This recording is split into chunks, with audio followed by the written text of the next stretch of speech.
ይስጥልን ክብራትና ክብራን የአርኪ ካሜራ ተከታታዮች ኤምኤስ አማካሪ አርኪቴክቶች ከኢትዮጵያ ብሮድካስቲንግ ኮርፖሬሽን ጋር የሚያቀርብላችሁ ፕሮግራማችን አሁን ይጀምራል። መልካም ቆይታ ከፕሮግራሞቻችን ጋር።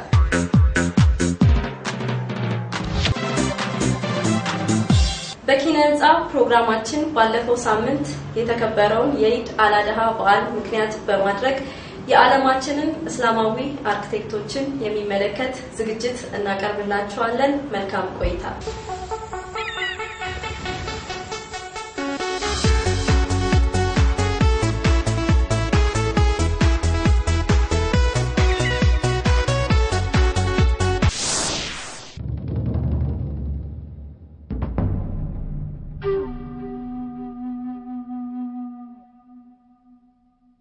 የተወደዳችሁ የአርኪ ካሜራ ህንጻ ፕሮግራም ተከታታዮች ቀደም ሲል የዓለማችን የኪነ ህንጻ ውጤቶችን ስናስጎበኛችሁ ቆይተናል። በተለይም በእስላማዊው ዓለም የሞንጎሉ ንጉስ ለሚወዳት ሚስቱ ለሙንታዝ መሃል ማረፊያ ያሰራውን የታጅ መሃልን ውብ ኪነ ህንጻዊ ጥበብና ከውበቱ ጀርባ ያለውን አስደማሚ ታሪክ ባስጎበኘናችሁ ጊዜ ከፍ ያለ አድናቆታችሁን ስለሰጣችሁን በእጅጉ እናመሰግናለን። ዛሬ ደግሞ በዓለማችን ባሉ የተለያዩ መስጊዶች ውስጥ የታየውን ኪነ ህንጻዊ ውበት እናስጎበኛችኋለን። የሰው ልጅ ባለፈባቸው የታሪክ ምዕራፎች ባህሉን፣ እምነቱን፣ ፍቅሩን በኪነ ህንጻ ጥበብ ሲገልጽ ኖሯል። በተለይም ደግሞ ለፈጠረው አምላክ ያለውን አክብሮትና አምልኮ ከሚገልጽባቸው መንገዶች አንዱ ኪነ ህንጻ ነው። በዚህም የተነሳ የዓለማችን ቤተ መቅደሶችና መስጊዶች ሰዎች ተጨንቀውና ተጠበው ስለሚያስጌጧቸው ከፍ ያለ ኪነ ህንጻዊ ውበት ይታይባቸዋል። በዛሬው ፕሮግራማችን በዓለማችን የተለያዩ ክፍሎች ከታዩ የእስላማዊ ኪነ ህንጻ ውበቶች ጥቂቱን እናስቃኛችኋለን። ተከታተሉን። ወደፊትም በተለያዩ ጊዜያት እንዲሁ የተለያዩ እምነቶችን ቤተ መቅደሶች አለፍ አለፍ እያልን እናስጎበኛችኋለን።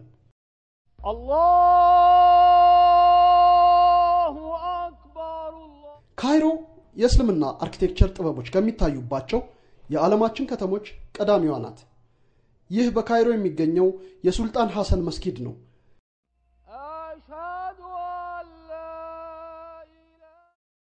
ይህ መስጊድ በግዙፉ ሰማይ ጠቀስ ምጣኔውና ከሲሪያና ከኢራን በመጡ ጥበበኞች እጅ በተቀመሩት ማራኪ በሆኑ ጌጣጌጦቹ ይታወቃል። እንዲህ ያሉ ግዙፍ የአምልኮ ስፍራዎችን በመናስጎበኝ ጊዜ የህንጻውን ግዝፈት ለመረዳት እንዲቻል ሰው በውስጡ ሲንቀሳቀስ እናሳያለን። እንደምታዩት የመስጊዱን ግዝፈት በውስጡ ባለው ሰው መገመት ትችላላችሁ። የመስጊዱ ጉልላት ወደ ሰማይ የተነጠቀ ሆኖ በተንጠልጣይ መብራቶች ያጌጠ ነው።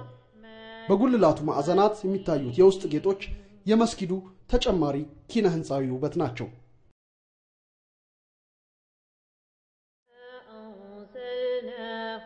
ከመስጊዱ ወጣ እንዳለን የምናገኘው ይህ ወደ ሰማይ ክፍት የሆነ የመስገጃ ስፍራ በተንጠልጣይ ውብ መብራቶች ያጌጠ ነው። ይህ ደግሞ የኢብን ታሉን መስጊድ ነው። ይህኛው መስጊድ ረጅም ዘመናትን ያስቆጠረ መስጊድ ነው። ከመሃል ያለው ክፍት ስፍራ ግልጽና ቀላል ኪነ ህንጻ ያለው ሆኖ ከመስጊዱ ውጭ ያለውን ንፋስ፣ ድምጽና ሁከት በማገድ በስግደት ላይ ላሉ አማኞች ምቾትን እንዲሰጥ ታስቦ የተሰራ ነው። ይህ ስፍራ ወደ ሰማይ ክፍት መሆኑ ደግሞ በረሃማ ለሆነው ለዚህ ስፍራ ነፋሻ አየርን በመፍጠር ተጨማሪ ምቾትን ይሰጣል። ይህ ስፍራ በአብያተ መስጊዳት የመስጊዱ አሰጋጅ ሼህ የሚቀመጡበት ስፍራ መግቢያ ነው። እንደምታዩት ይህ የሱልጣን ሐሰን መስጊድ ኮሪደሮች ምስል የሚያሳየው የመስጊዱን ግዝፈትና ታላቅነት ነው። በአረብኛ ፊደል የተጠለፉ ጌጣጌጦች በእስልምና አርኪቴክቸር የተለመደ የኪነ ህንጻ ዘይቤ ነው። በቱኒዚያ በመስጊዱ ውስጥ የሚታየው የውሃ ገንዳ ቀደም ሲል በሮማውያን የተሰራ ነበር። ሙስሊሞቹ ገዢዎች ገንዳውን አሻሽለው ለከተማው ውሃ አቅርቦት እንዲሰጥ አደረጉት።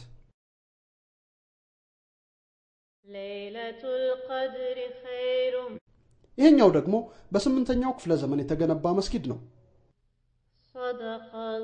በሁሉም መስጊዶች እንደምናየው የመስጊዶቹ ምጣኔ ግዙፍነት አማኙ በፈጣሪው ፊት እንደቆመ እንዲያስታውሱት ሆን ተብሎ የተደረገ ነው። በሙስሊም አርኪቴክቸር ግዙፍ የሆነ ምጣኔ በተለይም በቀደምቱ ዘመናት በጣም የተለመደ ነበር። ከፊት ለፊት የሚታየው ሚናሬት በ8ኛው ክፍለ ዘመን እስልምና አርኪቴክቸር ከሚሰሩ ሚናሬቶች በዚህ ዘመን የቀረ ብቸኛው ሳይሆን አይቀርም። በዚህ ሚናሬት ላይ ነው የአዛን ጥሪ የሚደረገው።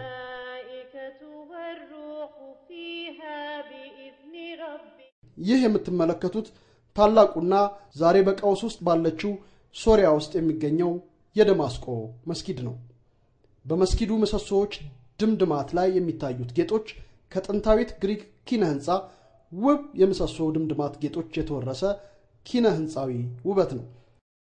በዓለማችን የሰው ልጅ ባህሎች በማዋሃድና በማወራረስ ኪነ ህንጻ ሰፊ ሚናን ተጫውቷል። በእስላማዊው ክፍለ ዓለም ጥንታዊ ከሆኑት ግዙፍና ውብ መስጊዶች አንዱ ነው። በመሃል ላይ ያሉትን ሰዎች በመመልከት መስጊዱ ምን ያህል ግዙፍ እንደሆነ መገመት ይቻላል።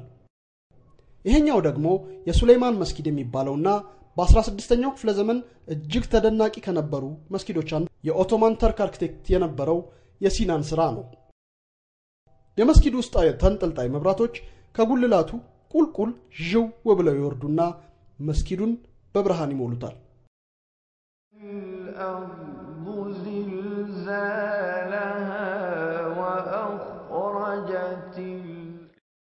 የእስልምና አርኪቴክቶች በተለይ መስጊዶቻቸውን ውብ በሆነ ክዳን ወይም ዶም በማስጌጥ ይታወቃሉ። ይሄኛው ለምሳሌ በቱርክ ኢስታንቡል የአያ ሶፊያን ክርስቲያናዊ ቤተመቅደስ ተብሎ ከጎኑ የተሰራው ውብ የሆነው በቱርክ ኢስታንቡል የሚገኝ መስጊድ ነው። በዚህ ዘመን የመስጊዶቹ ክዳኖች በወርቅ ጉልላቶች ያጌጡ ነበር። የግማሽ ጨረቃ ምስሉም የሚሰራው ከንጹህ ወርቅ ነበር።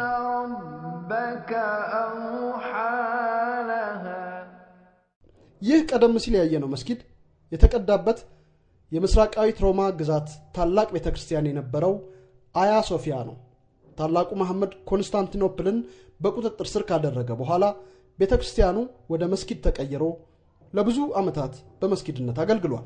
ይህ ቤተመቅደስና መስጊድ ሆኖ ያገለገለ ህንጻ ሁለቱ ሃይማኖቶችን በአንድ ህንጻ ስር በተለያየ ዘመን በማገልገል የሚታወቅ ነው።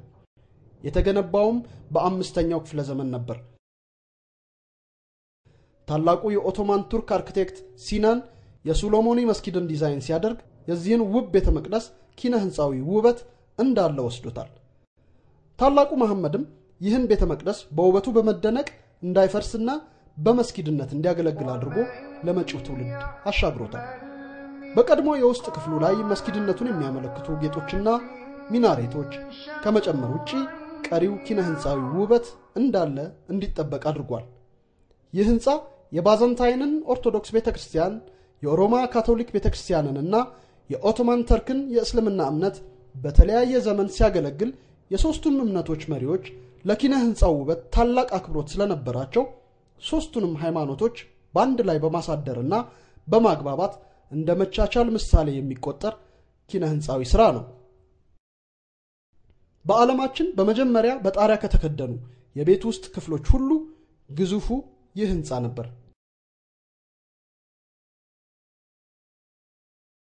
በሶሪያ ሙስሊሞቹ ገዢዎች ይጠቀሙበት የነበረው ጥንታዊ የውሃ ቴክኖሎጂ ነበር።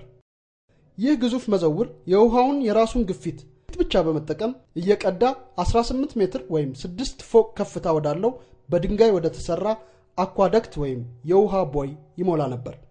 በዚህ አይነት የተቀዳው ውሃ በአቅራቢያው ያለውን እርሻ ያጠጣል። የእስልምና ምህንድስና በርካታ ጥበቦችን ለዓለማችን አውርሷል። ይህ ከጥንታዊ እስላማዊ ምህንድስና ጥበቦች አንዱ ነው። ይሄኛው ደግሞ በስፔን ግራናዳ የሚገኘው የአልሐምራ ቤተመንግስት ነው። በሜዲቫል ዘመን ከተሰሩ ግዙፍ የኪነ ህንጻ ውጤቶች አንዱ ነው። አሁን ውብ በሆነ መንገድ ተጠግኖ ስናየው በ19ኛው ክፍለ ዘመን በጦርነት ፈራርሶ የጂፕሲዎች መስፈሪያ ሆኖ እንደነበር ማመን አይቻልም። አሁን ግን ውብ ሆኖ እንደገና በመጠገን የስፔን መንግስት የቱሪስት መስህብ እንዲሆን ተደርጓል። ብዙ አውሮፓውያን ቱሪስቶች ይህን እስላማዊ ቤተመንግስት ለማየት ከሁሉም የዓለማችን ጫፍ ወደ ስፔን ይጎርፋሉ። ምሰሶዎቹ፣ አርሾቹና ኪነ ህንጻዎቹ፣ ጌጦቹ እጅግ ውብ የሆኑ የመካከለኛው ዘመን ኪነ ህንጻ ውጤቶች ናቸው። በግድግዳዎቹ ላይ የተለጠፉት ውብ የሆኑ ጥልፍልፎች በሰው እጅ በድንጋይ ላይ የተሰሩ አይመስሉም።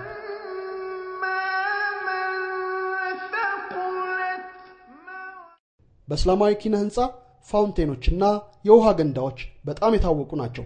እነዚህ ገንዳዎች በመስጊዶችና በእስላማዊ ቤተመንግስቶች በአማካይ ስፍራ በመሆን ለግቢው ውበት ሲሰጡ በግቢው ያሉ መናፈሻዎችንም ያጠጣሉ። በመስጊዶች ውስጥ የሚታዩ አረንጓዴ መናፈሻዎች በቁርአን ውስጥ የተጠቀሰውን የገነት ምሳሌ ተከትለው የሚሰሩ የኪነ ህንጻ ምናባዊ ምስሎች ነበሩ። በዓለማችን ከታዩ የአረንጓዴ መናፈሻዎች በግንባር ቀደምትነት የሚጠቀሱም ናቸው።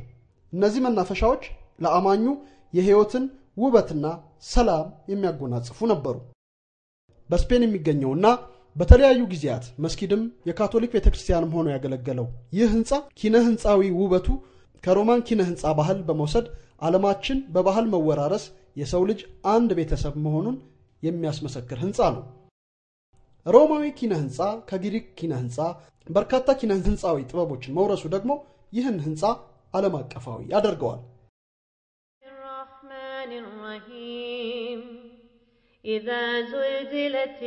የሰው ልጅ ስልጣኔውንና ባህሉን ጥበቡን የሚቀባበል ውብና ጥበበኛ መሆኑን በዚህ መስጊድ ላይ ይታያል።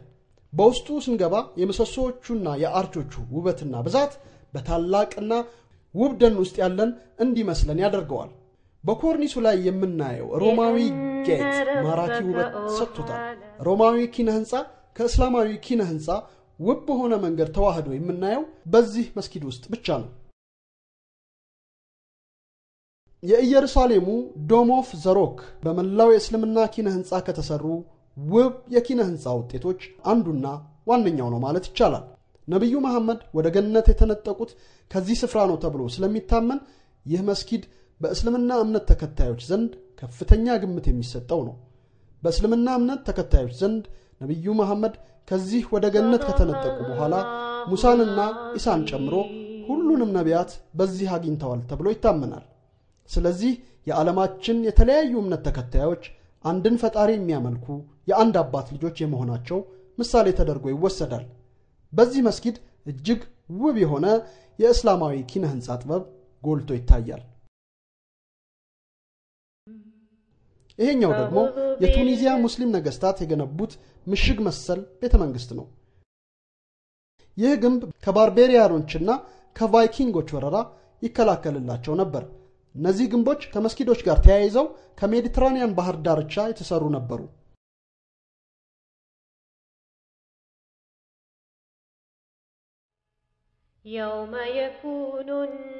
በኢራን ኢስፋሃን የሚገኘው ባለ 40 ምሰሶ ቤተመንግስት ሌላው የእስላማዊ ኪነ ህንጻ ለዓለማችን ያበረከተው ኪነ ህንጻዊ ውበት ነው። በትክክል ሲቆጠር 20 ምሰሶዎች ያሉት ቢሆንም በውሃ ውስጥ ካሉት የመስታወት ምስሎች ጋር ሲቆጠር 40 ስለሚሆን ባለ 40 ምሰሶ ቤተመንግስት ተብሎ ይጠራል። አንድ ወቅት ግድግዳው በጠቅላላ እንደ መስታወት መልክን በሚያሳዩ መስታወታማ ጡቦች የተሸፈነ ነበር። ኢራን እጅግ በርካታ ውብ መስጊዶችና የኪነ ህንጻ ውጤቶች የሞሉባት ሀገር ናት። ብዙዎቹ በሚያማምሩ ባለጌጥ ንጣፎች የተለበጡ ናቸው። ታላቁ የያርድ መስጊድ ወደ እስልምና በተለወጡ ሞንጎሎች የተሰራ ነው።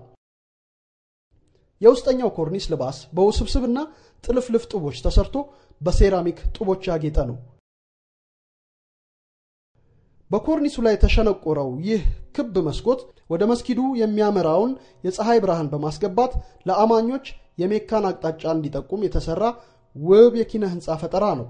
ብርሃኑ ከሰማይ ወደ ታች ሲያበራ ለሰው ልጆች የሚበራውን የፈጣሪን ፍቅርና ብርሃን የሚያስታውስ አስደናቂ ስሜትን ይፈጥራል።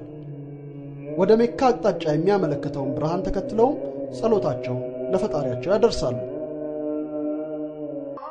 እዚህ ላይ ጥልፍልፉ የጡብ ሥራ ኮርኒሱን እንዴት እንዳስጌጠው ማየት እንችላለን።